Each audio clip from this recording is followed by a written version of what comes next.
Hey guys, in this video I'll show you how to transfer money to bank account from Revolut. Alright, let's begin.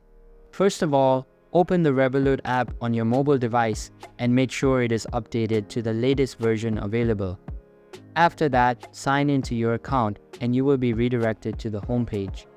Here, tap on the Transfers button at the bottom of your screen and all of your recent transfers will be displayed. Now, in order to transfer to a bank account, tap on the New button at top right corner of your screen and a bunch of features will be displayed. Here, you just need to select Bank Account from this list and you will be asked to enter the required details. Due to security reasons, I can't record this page, but you will be prompted to enter the target bank account details.